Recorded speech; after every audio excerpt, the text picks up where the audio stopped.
গণপতি বাপ্পা মৌরিয়া। সবাইকে জানাই শুভ গণেশ চতুর্থী। এই বিশেষ দিনে ভগবান গণেশের সবচেয়ে প্রিয় মিষ্টি হলো মোদক। তাই আজ আমি নিয়ে এসেছি একদম সহজ আর সুস্বাদু মোদকের রেসিপি। হাতেই বানানো শেখাবো তোমাদের। মোদক বানাতে প্রথমেই মোদকের পুর তৈরি করে নিচ্ছি। পুর বানাতে আমি প্রথমেই ব্যবহার করছি গাজর। গাজরটা গ্রেট করে নিচ্ছি।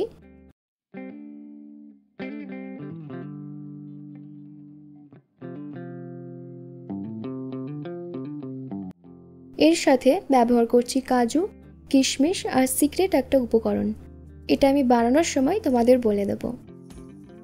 এই মোদকের স্বাদ এতটাই সুন্দর যে তোমরা 4 থেকে 5টা না খেলে মন ভরবে না। শুরুতেই আমি কড়া গরম করে 1 চামচ ঘি নিয়ে নিয়েছি। ঘিটা গলে গেছে, এবার গ্রেট করা গাজরটা দিয়ে ভাজা ভাজা করে নিচ্ছি।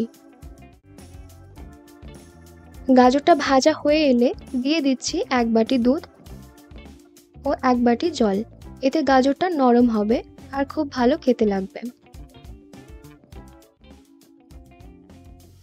গাজরটা নরম হয়ে গেছে, এবার একটু এলাচ থেতো করে দিচ্ছি। মিষ্টির জন্য দিয়ে দিচ্ছি 2 চামচ গুড়ের পাউডার। আপনারা চিনিও ইউজ করতে পারেন। সব শেষে সিক্রেট উপকরণটা দিচ্ছি, আর এটা হলো মাখা সন্দেশ। 3 চামচ মাখা সন্দেশ ব্যবহার করছি। এটাতে টেস্টটা অনেকটাই ভালো হবে। এটা তৈরি হয়ে গেছে, এবার কাজু কিশমিশ গুঁড়োটা দিয়ে দিচ্ছি আর নামিয়ে নিচ্ছি। ব্যাস, তৈরি হয়ে গেল মোদকের পুর। ডো বানাতে এবার কড়াইয়ে 3 কাপ মতো জল দিয়ে তাতে 1/2 চামচ ঘি এবং 1/2 ছোট চামচ নুন দিয়ে জলটা ফুটে আসা অবধি অপেক্ষা করতে হবে। এবার 1.5 কাপ মতো চালের গুঁড়ো দিয়ে দিচ্ছি আর সফট একটা ডো তৈরি করে নিচ্ছি।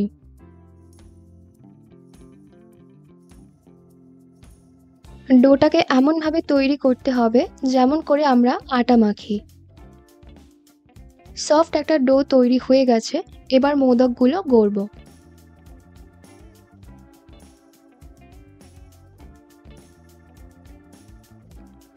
সবার প্রথমে হাতে তেল মাখিয়ে নিচ্ছি। অল্প একটু ডো নিয়ে সেটা গোল করে নিচ্ছি।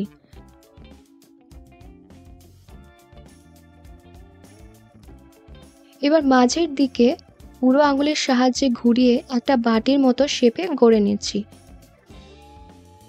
ঠিক যেভাবে আমি দেখাচ্ছি এমনভাবে করতে হবে। এবার কুচির মতো করে একটা একটা করে লেয়ার জুড়তে হবে।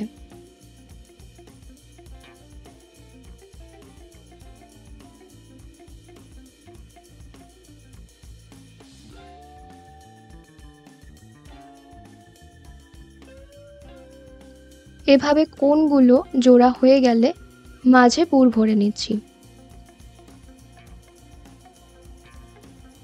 এবার কোণা হয়ে থাকা জায়গার ঠিক পাশেরটা মাঝের দিকে ঠেলে জুড়ে দিচ্ছি। হালকা হাতে এটা করতে হবে যেন ভেঙে না যায়।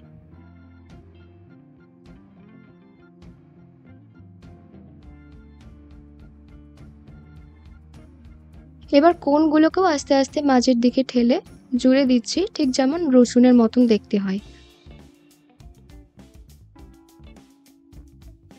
এভাবে মোদকগুলো আমি বানিয়ে নিয়েছি। বাকিগুলো আমি তৈরি করে নিচ্ছি, আপনারা দেখতে থাকুন।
মোদকগুলো বানানো হয়ে গেছে।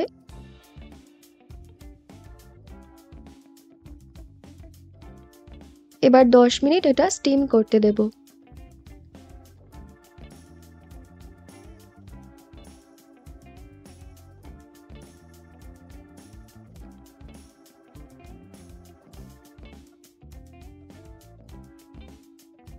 মোদকগুলো 10 মিনিট স্টিম করে নিয়েছি। এবার ওপর থেকে ঘি আর কেশর ছড়িয়ে আগে ভগবান গণেশকে নিবেদন করে সবাইকে এই মিষ্টি পরিবেশন করুন আর বলুন গণপতি বাপ্পা মোরিয়া। এই দারুণ রেসিপিটা ভালো লাগলে ভিডিওটা লাইক আর শেয়ার করে অবশ্যই পাশে থেকো।